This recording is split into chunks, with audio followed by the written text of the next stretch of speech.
Hello po at tayo ay nagbabalik. Ayan. Eto siguro mapapanood nyo 'to mga 12 na 'no, ng, 22. Ayan, Lunes na ng umaga 'to. O ayan, ito naman tingnan natin ang kapalaran ng inyong mga idolong artista para sa buwan ng January at buong taon ng 2026 Okay. So tignan natin kung anong kapalaran nila. Try natin. First time ko 'to 'no, for some artistas, ayan. For some celebrity. Tignan natin kung magiging accurate ba ang ilalabas ng baraha. Okay. So unahin natin favorite ko kasi si Vice Ganda. Ayan, nakakatuwa kasi siya. So gusto kong makita what is in store for Vice Ganda for the year 2026. Ayan unahin natin siya. And this is for Vice Ganda. Okay. So, meron tayo ditong Knight of Swords. Tingnan pa natin. Meron tayo ditong Ace of Wands.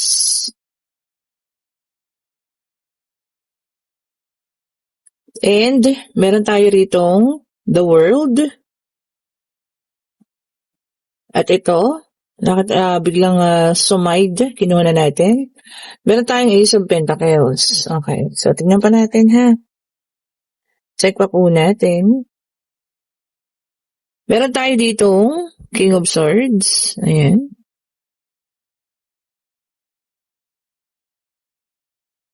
Tingnan pa natin. What is in store for Vice Ganda? Then, meron din tayo ritong Eight of Swords. Okay. Meron tayo ritong Ace of Swords.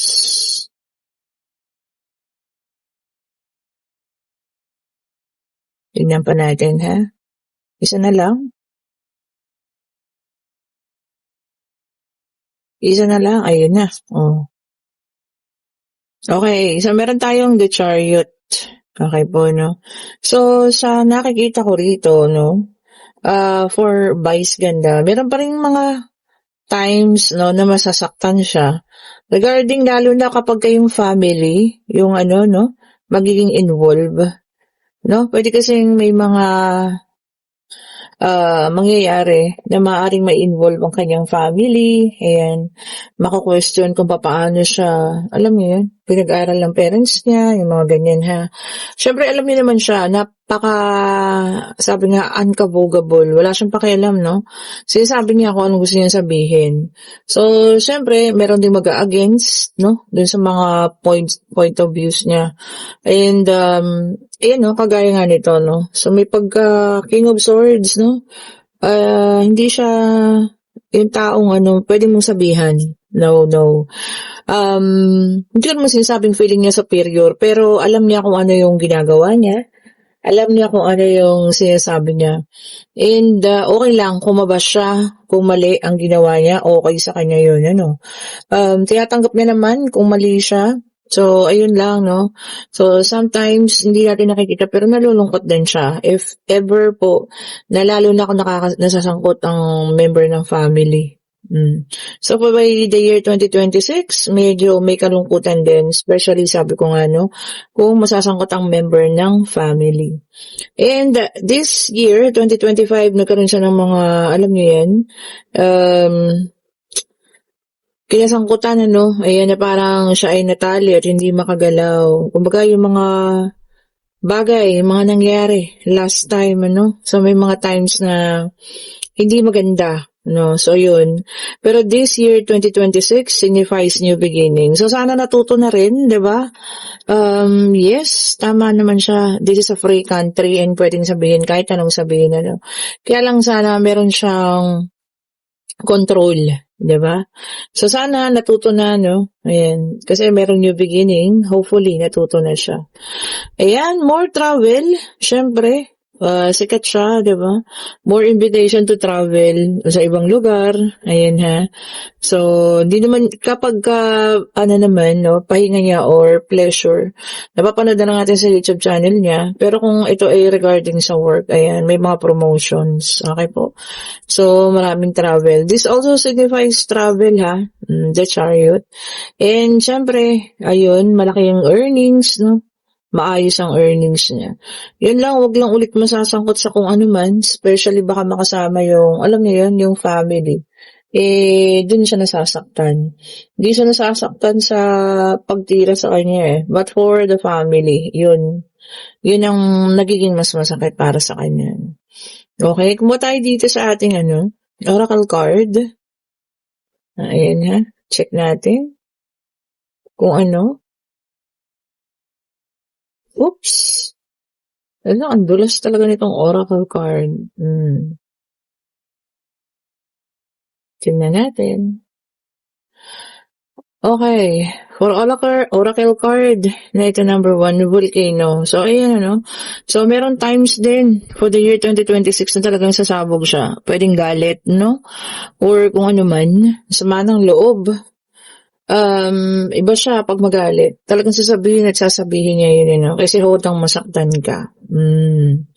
And more charities. Ayan. Marami siyang pinaplano for charity. And yun ang isang sa mga good things sa kanya. Mabait po siya. Hindi siya madamot. Kumbaga, marunong siyang tumulong. Marunong siyang mag-payback. Diba? And of course, social. Diba? Marami pa rin masisay yung mga tao. Gumawa niyo man siya ng mabuti. Gumawa man siya ng hindi. Marami pa rin sasabihin ng ibang tao. Yan. And then it says here, ice disaster. So, may mga pagkakataon siguro na parang lalamig ang kanyang buhay pag-ibig. Ayan ha. So, hopefully, wag naman. And mag-continue naman ang relationship nila. Na siguro, taglamig, baka meron tampuhan, ganyan, na mapifix naman agad po. Okay, so ayan, ang reading natin for Vice Ganda. Okay, and then, ang next natin, isa pa, sa talagang inaabangan, is Katniel, diba? Si Daniel Padilla, and si Kat, diba? So, tignan natin kung ano magiging forecast for the two person. Yan po natin, ha?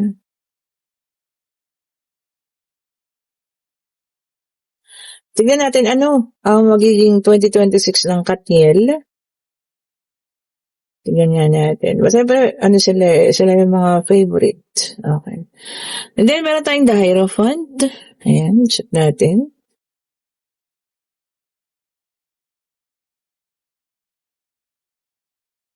Meron tayo ditong Two of Cups. Oh.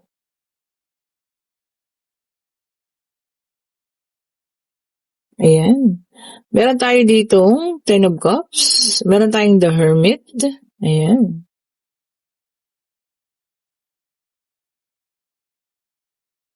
Meron tayo ditong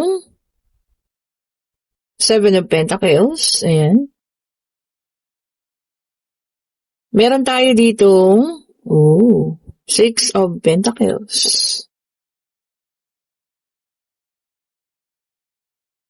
Meron tayo ditong Queen of Swords. Ayan.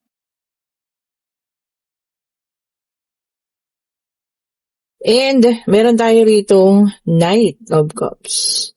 Okay po. So, sa nakikita natin dito, they are soulmate before. Ayun Kaya lang talagang, alam niyo yun, it's time to part ways muna sa ngayon, ha? So, sa nakikita natin dito, parehas naman sila. Parehas silang work muna ang inaatupag. And yung faith nila, na somehow, siguro ang isa sa kanila umaasa pa, na somehow pagdating ng panahon, kung talagang sila po. Diba? While the Queen of Swords is talagang, alam niyo yun, nakapili na siya na, alam mo yun, na talagang self-love muna. Kasi naging napaka-emotional nila parehas, Siyempre, ikaw ba naman, ilang years yun. Tapos, diba, masisira lang ng ganon. And, continue ang pananahimik. I think ni Catherine ito, or both of them, sa pananahimik lang muna, And, maaring both of them will also I think si Daniel Padilla is already meron na, no? So, I think dito, no, for Kat, ayan, for Catherine, ayan, magkakaroon ng new love. Ayan ha. So, meron na nga ng mga nagpaparamdam, pero parang hindi pa siya ready. Or kung meron man, secret lang.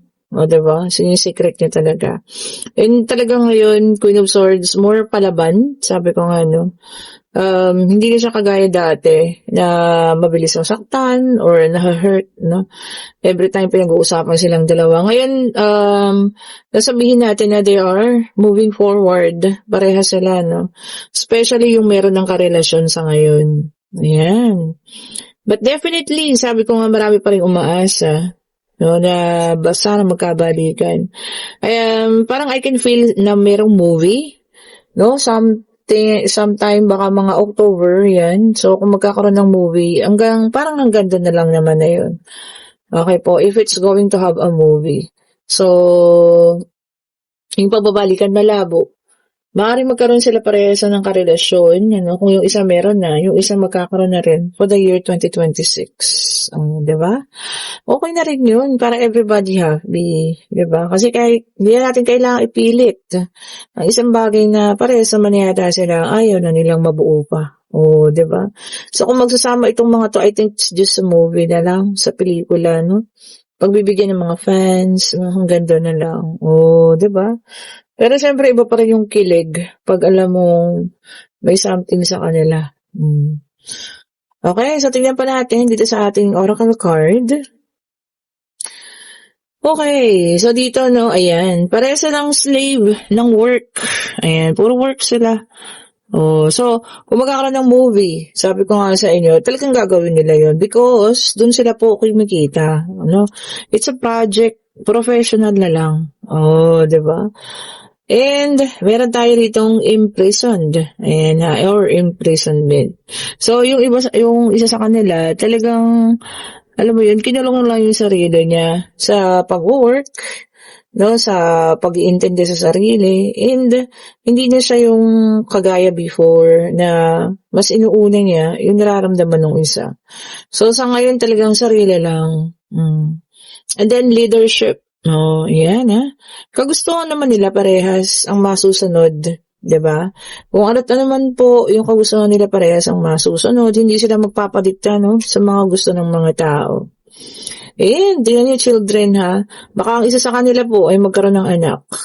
I cannot say if it's going to be Daniel Padilla or si Catherine. Yan. So kung sino man sa kanila, there is a sign na magkakaroon ng anak ha within that year 2026. Okay po. So ito naman ang ating forecast reading for Katniel, for Catherine and Daniel Padilla. Hopefully nagustuhan ninyo ha. Ayan, this time naman this goes to Marian Rivera and Ding Dong Dantes. So ayan, tingnan natin ha. 2026 forecast para sa mag-asawang ito. Ayan, meron tayong King of Wands. Okay. Tingnan pa natin. Tapos gawa tayo ng part 2 ha, kapag masyado lang mahaba. And then, meron tayo rito, 4 of Swords. Okay po. Eto na. Then, meron tayo dito, 7 of Cups. 4 of Wands. Okay. Tingnan pa natin. Meron tayo ditong the Tower. Meron tayo ditong 4 of Pentacles. And meron tayo ritong Queen of Pentacles. And of course, ang ating 6 of Cups. Ayan. Para sa couple na to, no, so nakikita ko naman, they're going to do good or great for the year 2026, no. And yun lang, masusubok pa rin ng mga intriga ang kanilang relationship. Ayan, sa kaperahan wala tayong masabi 'no, marami silang pagkakakitaan, lot of options, ayan. Meron pa ring magbi-bring up ng mga past nila, parehas sa kanila 'no, yung mga past relationship, ayan.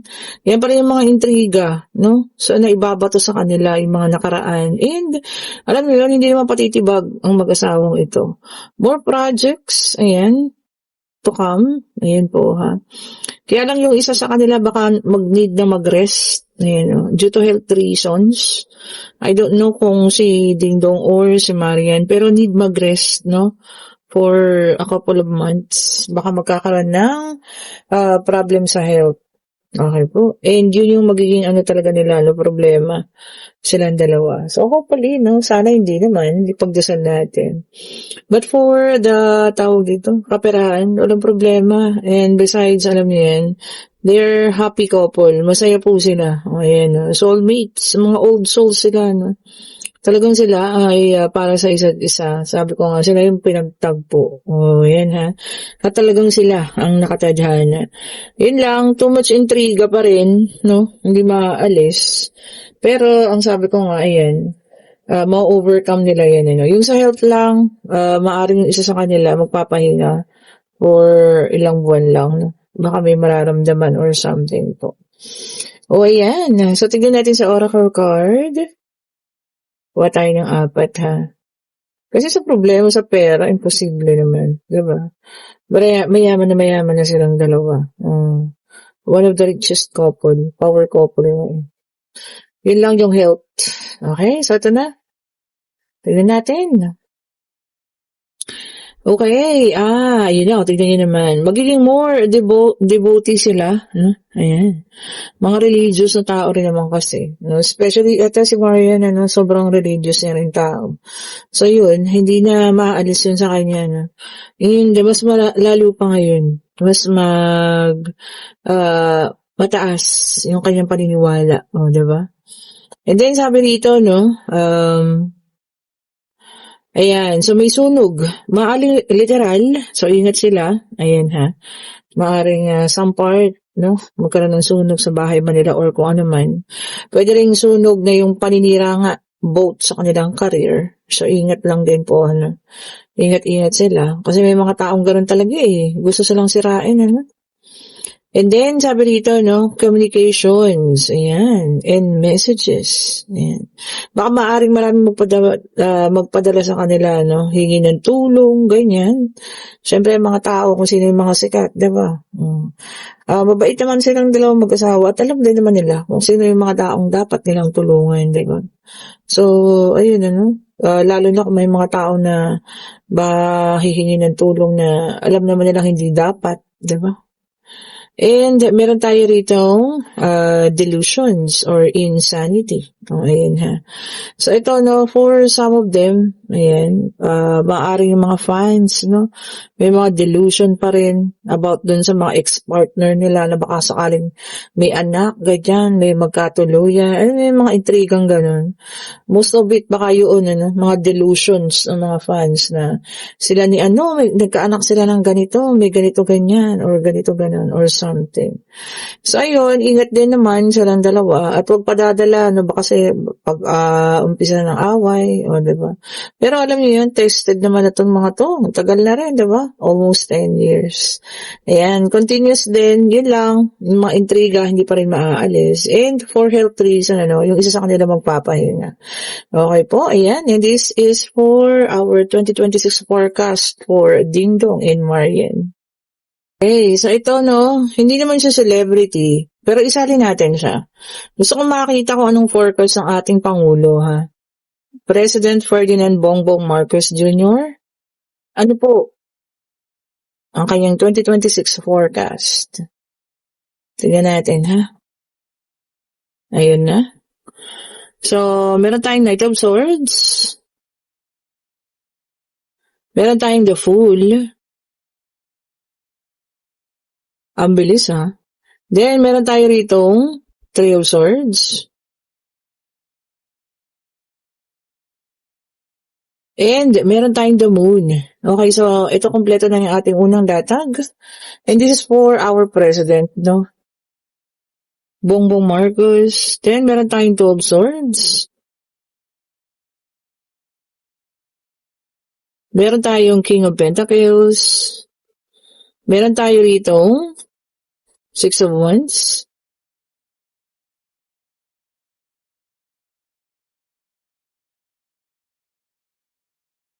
And meron tayong the Judgment. Okay, so ito kompleto na ha. And this is for our President, Bongbong Marcos, Ferdinand Bongbong Marcos Jr. Okay, there will be a big changes, no? Malaking pagbabago ito na nakikita ko, no, sa kanyang buhay. Ayan. Being a free person, no? Parang gusto niya na lang ganun sa dami ng kinakaharap niya ngayong controversy. Backstabbing, nandiyan, so maaaring mabackstab siya, pwedeng makakampi before, And ngayon, magiging kaaway. Ayan. Hardworking naman ang ating presidente, pero alam mo yun, may mga decisions na sobrang mahihirapan siya. Too hard to decide. Okay. Yung mga nagagawa niyang kabutihan before, para makakalimutan ng mga tao. No? And justice is coming. Pwedeng doon sa mga taong nakaalitan niya, pwedeng sa kanya. No? So kung sino man ang mapapatawa ng justice na to, malalaman natin sa balita po ha. Kung sino man sila. Okay po. Magkukontinue naman siya no, sa pagtatrabaho. Yun nga lang talaga sa dami ng ipinupukul sa kanya ngayon, sa dami ng ibinabato sa kanya ngayon. Nahihirapan na rin po siya ha. Sabi niya, parang nakikita ko gusto niya lang maging free person, no? Maging free sa lahat. Free sa mga kung ano man, free sa mga pinagsasabi ng mga tao, sa judgment ng mga tao, no? But there will be a big changes, sabi ko nga. Big changes na kinakailangan niyang magdesisyon ng mabigat. So kung ano man ang paparating na malaking pagbabago, hopefully, no, ito ay para sa buong Pilipinas po. Okay. So ayan, ang ating Pangulo na maraming kakaharapin pa. And hopefully po, mapagtagumpayan niya lahat ng ito. Ito patingnan natin sa Oracle card ha, kung ano pang ibibigay sa kanya. Okay, so meron tayo dito tormentor. Ayan.